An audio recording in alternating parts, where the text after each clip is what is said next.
I've been waiting months to do this, but it's finally cold enough to test this thing out. If you're new to the channel, I've spent the last couple years fixing this up. This is a 1950 Caterpillar D4-7U, and it does not have a pony motor. So that's kind of what the challenge is going to be here, to get it started, hopefully without any ether or anything. That's 29, a little bit colder, farther away from the building. What is that in Celsius? -1.5. What do we got here? Yeah, the engine block's about 31. So this will be by far the coldest I've tried to start it.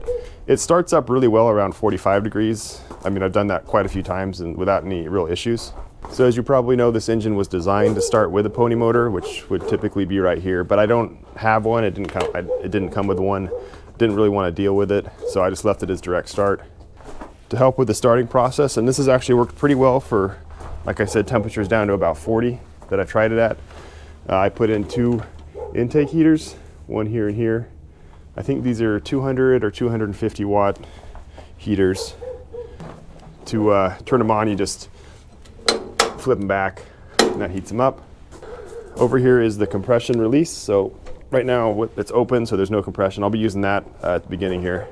And that's really just that, and the heater and the throttle are the only knobs to turn. So like I said, I really haven't tried it this cold at all. I'm not sure if it's gonna work. This is kind of just an experiment to see, but let's give it a shot. Unplug the battery tender.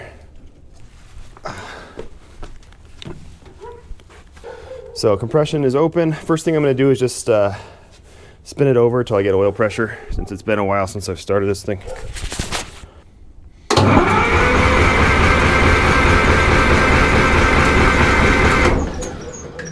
There we go. Gonna leave the clutch disengaged, otherwise the starter will be spinning over the transmission and the winch, which will just kind of bog it down.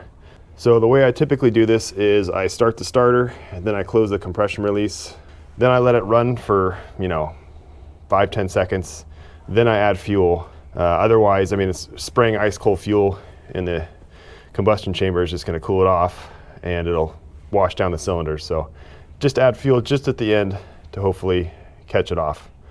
Okay, so first thing here is run the intake heater for a while. Getting warm.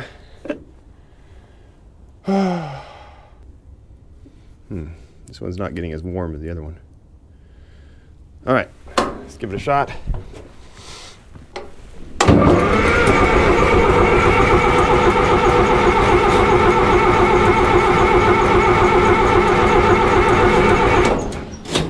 Nope.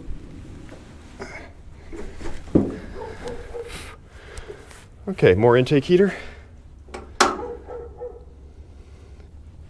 All right.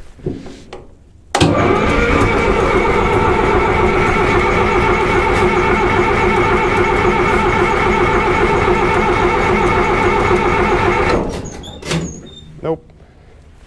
All right, try it again. Okay.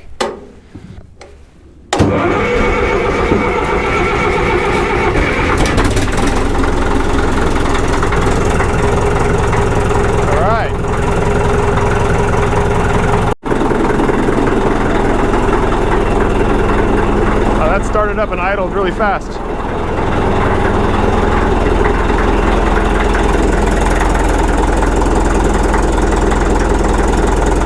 And she's still cold.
Well, still pretty cold out here, but that was actually pretty drama-free. It basically just started up and idled right away.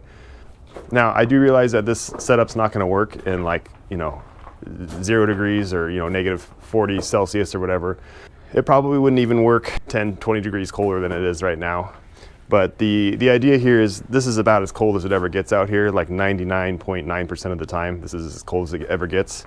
So if it works fine without any ether or anything else, I mean, I think that's gonna work pretty good for me. It was a lot of starter usage, but I'd rather, wear out the starter faster than start hosing this thing down with ether every time I want to get it to start. And I'm rarely gonna start it up this cold anyway, so. Only one other thing to mention, and this is kind of an apology to the subscribers on this channel. I got this thing done end of August, and I haven't used it yet on the channel, except for a couple small things. And there's a couple reasons for it. I got injured at one point. After that, I kind of started getting wrapped up in other projects, not naming names there. And then now, this time of year, it's too dark to film using it. Fortunately, I do have some time coming off of work, end of December, and I have a couple projects planned for it. So look for it then. You'll see it doing some work, moving some dirt around, clearing out some paths, hopefully. That's the plan at least. Anyways, that's it. It's a short video. Thanks for watching, guys. Let's see, how much warmer is a goose? 40? And these things got some good insulation on them. They're only 10 degrees warmer. How about a duck? Come here, you.